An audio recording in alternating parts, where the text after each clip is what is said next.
अस्सलाम वालेकुम स्टूडेंट्स। कैसे हैं आप सर? आज इस पर्टिकुलर वीडियो में मैं मर्जर्स एंड एक्विजिशन से रिलेवेंट एक थ्योरेटिकल डिस्कशन करना चाहता हूं।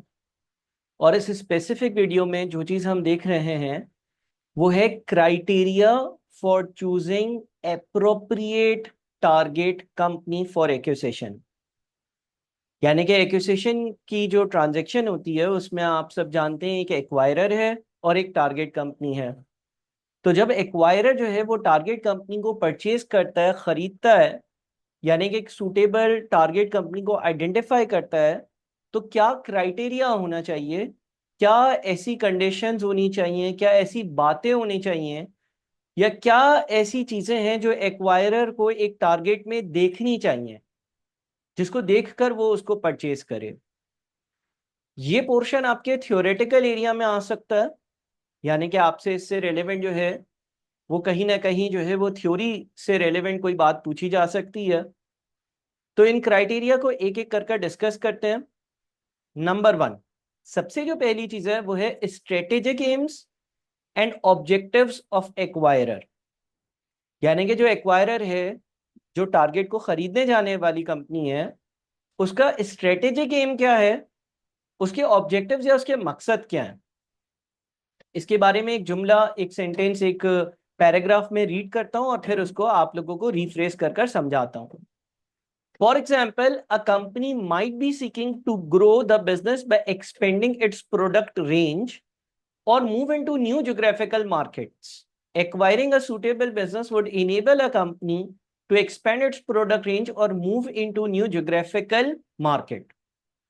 Let's say आप एक्वायरर हो और आप एक स्पेसिफिक सिटी में ऑपरेट करते हो। अब आप अपना बिजनेस जो है वो किसी और सिटी, या लेट से आप एक कंट्री में बिजनेस करते हो और किसी और कंट्री में अपना बिजनेस एक्सपैंड करना चाहते हो। यानी कि आपको एक ज्योग्राफिकल नीड है, आप एक्सपेंड तो करना चाहते हो, बट साथ में आप ये देख रहे हो कि ज्योग्राफिकली मैं अपना जो मेरा जो स्कोप है उसको मैं एक ब्रॉड स्कोप पे ले आऊं। मैं एक कंट्री में ट्रेड करता हूं, मैं दूसरी कंट्री में भी ट्रेड करूं। तो मैं कोशिश ये करूंगा कि मैं कोई ऐसी कंपनी को एक्वायर करूं जो किसी और जिस कंट्री में मैं ट्रेड करना चाहता हूं वहां पर एक्वायर करूं, या मैं अपने प्रोडक्ट रेंज को इंक्रीज करना चाहता हूं।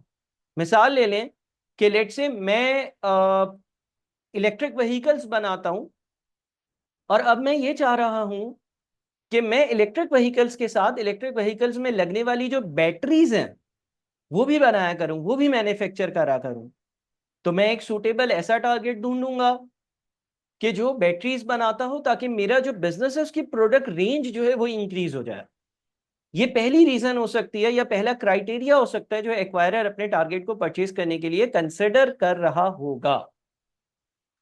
सेकेंड चीज पर आते हैं, सेकेंड पॉइंट पर आते हैं, diversification. The target operates in a line of business which is different from the acquiring firms business in order to diversify its operations. कभी कभार ऐसा होता है कि आप डाइवर्सिफिकेशन के लिए किसी एक ऐसी टारगेट कंपनी को ढूंढते हो जो वो बिजनेस नहीं कर रही जैसा बिजनेस आप कर रहे हो। आप लेट से कार मैन्युफैक्चरिंग करते हो और अब आप चाह रहे हो कि आपके बिजनेस की थोड़ी सी डाइवर्सिफिकेशन हो, ताकि रिस्क है जो, या आपका जो रिस्क है वो बढ़ जाए, या आप एक डिफरेंट लाइन ऑफ बिजनेस में एंटर होना चाहते हो, क्योंकि हर बिजनेस के अपने रिस्क होते हैं। तो आपकी जो कंपनी है उसमें अगर 4 या 6 अलग अलग तरह के बिजनेसेस होंगे, अगर एक पर्टिकुलर इंडस्ट्री फेल हो रही होगी, अगर एक पर्टिकुलर इंडस्ट्री नीचे जा रही होगी, तो आपको उसका इंपैक्ट नहीं पड़ेगा। तो लेट से आप कार मैन्युफैक्चरर हो, अब डाइवर्सिफिकेशन के लिए आप कोई ऐसी कंपनी परचेज कर रहे हो जो मे बी लेट से रेस्टोरेंट्स जो है वो चलाती है, कैफेज चलाती है, या फर्नीचर का बिजनेस करती है, कंस्ट्रक्शन इंडस्ट्री में है, and so on so forth. यानी कि दूसरा जो क्राइटेरिया हो सकता है, एक्वायरर जब एक टारगेट को सोचेगा एक्वायर करने के लिए तो देखेगा कि मेरी डाइवर्सिफिकेशन हो रही है या नहीं। हाँ, अगर उसका मकसद डाइवर्सिफिकेशन नहीं है और स्पेशलाइजेशन है तो एक अलग बात है। बट अगर एक एक्वायरर का एक्विजिशन करने का मकसद उसके बिजनेस की डाइवर्सिफिकेशन है तो ये सेकंड पॉइंट हमारे लिए वैलिड बन जाता है। थर्ड चीज जो हम लिख सकते हैं वो है opportunity and availability. An opportunity to acquire a particular company might arise, and the acquiring company might decide to take the opportunity whilst it is available. याद रखें कि हर बार हर चीज की अपॉर्चुनिटी अवेलेबल नहीं होती। मिसाल के तौर पर मान लीजिए कि आपको कोई एक पर्टिकुलर प्रोडक्ट, लेट से आपने एक, हम कह लेते हैं कि एक सिटी में आपने एक घर खरीदना, या एक एरिया एक पर्टिकुलर है जिसमें आप चाहते हो कि आप रहो, या वहां पर जो है वो आप अपना जो है वो आपका घर हो। अब आपने ये बात सोच ली, लेट से 6 महीने साल आपने वेट किया, कोई भी उस इलाके में प्रॉपर्टी बिकने को नहीं आई।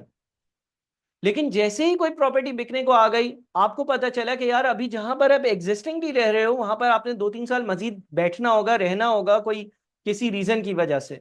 लेकिन आपने ये अपॉर्चुनिटी देखी तो आपने वो अपॉर्चुनिटी क्लेम कर ली। क्यों? इसलिए क्योंकि ये अपॉर्चुनिटी वापस आए ना आए कोई भरोसा नहीं है। इसी तरह से बिजनेसेस में होता है, कभी कभार एक्वायरर जो है वो किसी और कंपनी को खरीदना चाहता है, लेकिन उस तरह की कोई कंपनी अवेलेबल नहीं होती है। या कभी कभार ऐसा होता है कि एक टारगेट बिकने को आता है और एक्वायरर को उस वक्त इमीडिएटली उसको खरीदने की जरूरत नहीं होती है, या वो चाहता भी नहीं है कि उसको खरीदे, बट वो उसको फिर भी खरीद लेता है, इसलिए क्योंकि वो सोचता है कि अभी ये अपॉर्चुनिटी आई हुई है, बाद में ये अपॉर्चुनिटी हो ना हो तो अभी से ही परचेज कर लेते हैं। या इसी तरह से आप यूं सोच लें कि लेट से आप डेली बेसिस पर अपने घर के लिए कोई फर्नीचर, कोई क्रॉकरी, कोई इलेक्ट्रॉनिक या अपने कपड़े परचेज करते हैं। तो आप जो है वो लेट से किसी शॉपिंग मॉल गए और वहां पर किसी एक पर्टिकुलर शॉप पर सेल लगी हुई थी 50% ऑफ। आपको उस वक्त उस चीज की जरूरत नहीं थी। मान लीजिए कि ये जॉगिंग शूज है, आपको पता था कि मैं तो मुल्क से बाहर जा रहा हूँ और 2-3 महीने मुझे जो है वो जॉगिंग शूज की जरूरत नहीं होगी, उसके बाद होगी, बट फिर भी आपने परचेज कर लिए। इसलिए क्योंकि आपने ये सोचा कि आज 50% डिस्काउंट है, बाद में हो ना हो मैं परचेज कर कर रख लेता हूं और 3 महीने बाद इस्तेमाल कर लूंगा। तो अपॉर्चुनिटी एंड अवेलेबिलिटी भी एक फैक्टर होता है। कभी कभार आप किसी टारगेट को सिर्फ इसलिए खरीद लेते हो कि उसको खरीदने की अपॉर्चुनिटी आज होती है और आपको पता होता है शायद ये बाद में अवेलेबल ना हो। अगला पॉइंट है हमारा एक्सेस टू की technology. acquirer may decide to acquire a target company which has access to better technology. Sometimes acquirer एक कंपनी को इसलिए एक्वायर करता है कि वो एक पर्टिकुलर ऑपरेशन में मुझसे बेहतर है, टेक्नोलॉजिकली एडवांस्ड है, उसका मार्केटिंग डिपार्टमेंट मुझसे बेहतर है, या XYZ फैक्टर है जिसकी वजह से मैं कोई पर्टिकुलर कंपनी परचेज कर रहा हूं, क्योंकि उसके एक्वायर करने से, उसकी टेक्नोलॉजी को एडॉप्ट करने से मेरी कंपनी की भी वैल्यू में इजाफा आएगा या मुझे एक सिग्निफिकेंट फायदा होगा। लास्ट चीज जो आप लिख सकते हैं वो है about tax savings. The target company में have access carried forward tax losses and the acquirer may be interested in acquiring such a company in order to enjoy the tax savings by reduction in tax liability due to tax losses. Sometimes एक acquirer एक target company को इसलिए purchase करता है क्योंकि वो target company बहुत सारे सालों से लॉसेस में होती है, उसके अनक्लेम्ड टैक्स लॉसेस होते हैं, और वो अनक्लेम्ड टैक्स लॉसेस जब आप उस टारगेट को एक्वायर कर लोगे तो आप अपने टैक्सेबल प्रॉफिट्स को रिड्यूस कर सकते हो। समटाइम्स टैक्स वाला आपको इस चीज की इजाजत देता है कि आपके पास अगर कैरिड फॉरवर्ड टैक्स लॉसेस हैं तो आप अपनी इस साल की जो टैक्सेबल इनकम बन रही है उसको उस पर्टिकुलर अमाउंट से रिड्यूस कर कर फिर रेट अप्लाई कर कर टैक्स पे करो।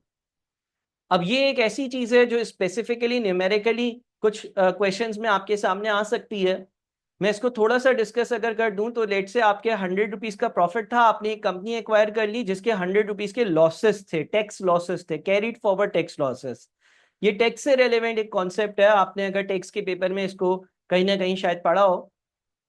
देखिए अगर आप एक्वायर नहीं करते और आपकी अगर इनकम है 100 की और लेट से टैक्स का रेट 30% है तो आपको 30 रुपी टैक्स देना पड़ता हो। लेकिन लेट से आपका 100 का अपनी इनकम है, आपने एक कंपनी एक्वायर कर ली जिसके टैक्स लॉसेस हैं, कैरिड फॉरवर्ड टैक्स लॉसेस हैं 100 के।